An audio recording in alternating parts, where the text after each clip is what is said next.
welcome back to another segment of Life on Court. We're happy to be here. I'm Mel. And I'm Karen. We're excited to see you. Cheers. I love your cup, Mel. Okay, I have to tell you, I bought. Okay, I'm going to go through this whole thing. This, first of all, it's the Grinch, which I absolutely love. And I was in Hobby Lobby a couple weeks ago, and actually it was before Thanksgiving, so longer than that.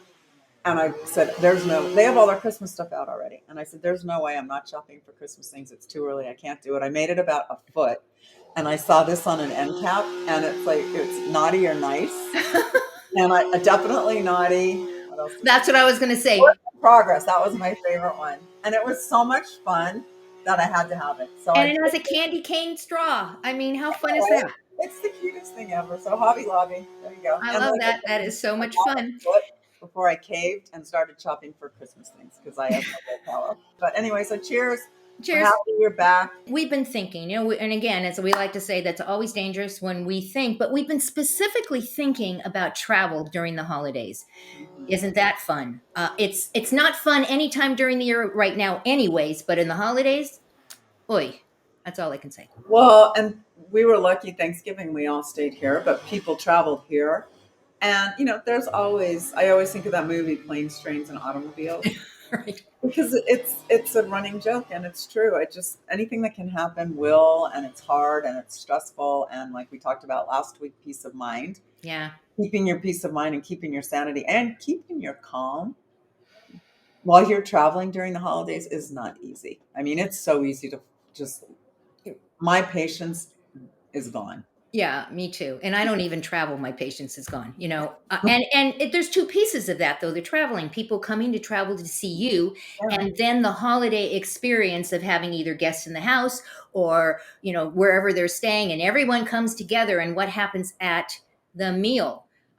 You and I make a big point that not to talk politics. We never talk politics. It's not anybody, we just don't do that. We don't talk about it. But you can't avoid it at your dinner table. It just happens. So how do you make sure that you keep your peace of mind, Mel, when all of a sudden talk goes? Drink. Drink.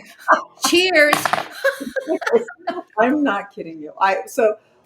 And this really came to light during COVID. We heard so many stories, families really torn apart because of the differing views and opinions on topics at hand. And that's normal at a holiday meal. And under the best circumstances, and these are not always the best circumstances lately, there's a lot of opportunity for division, controversy, and anger, and inflamed conversations. And you try and be respectful, but there can come a point, and especially with immediate family. I'm an adult, but I can get around my birth family, and I'm reduced to like that 12-year-old kid and that role in the family. And the way that we interact comes out, and it's like, no, I'm 64 years old. Stop talking to me like I'm 10. Right. But that all these things come out in all these layers, and I would love to get we need to get a psychologist on with us, because there's probably a better way to handle it than we just kind of muck our way through the dark. But the way to avoid it is to I don't like to avoid things. I like to be respectful because I like I like to hear different opinions. I like that opportunity. And I have a husband who likes to stir the pot, and he knows exactly which people think what. And he will just sit there. And my son gave him a spoon last year for Christmas that said pot stir, official pot stir. And we still laugh about it because he just sits back and watches it fly. But the other thing he does, he likes to get conversations going. Right. And what usually comes after the initial onslaught of sparks and the volume and talking over each other and the anger that can arise in very passionate expression, comes a really good conversation where we see that maybe our thoughts are not so different, and that at the end of the day, we really are not all so different, even within our family. So I think that's really important, and we try and keep that, or I try and keep that in the back of my mind.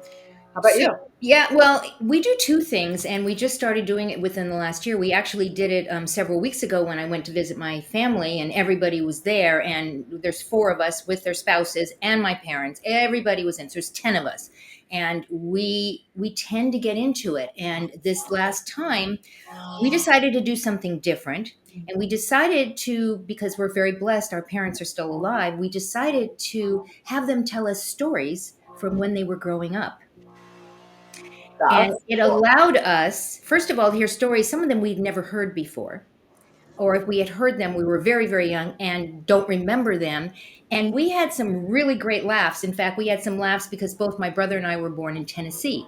My dad was in the Navy. No, there's no water there. I don't get it, but that's where he was, stationed. And so we talked about the fact that we lived above a funeral parlor, an apartment above the funeral parlor. Wow. And back in 1956, things were way different than they are today. Mm. And they were telling us all these amazing stories, which really just brought the whole family together. I love that. And we started a couple years ago on Thanksgiving doing that, going around the table and sharing something that we had been really grateful for that happened to us during the previous year, and then our hope for the coming year, whether it was for our personal lives or collectively. And it gives us a chance to really move out of the current event opportunity for contrast and division. And That. it was also a beautiful way to go forward. Right. I love that. That is awesome. So we're telling you, there's different ways to do this. You can prepare in advance. We do this. We've done that as well. What are you grateful for? Give us the one thing, and or who are you grateful for?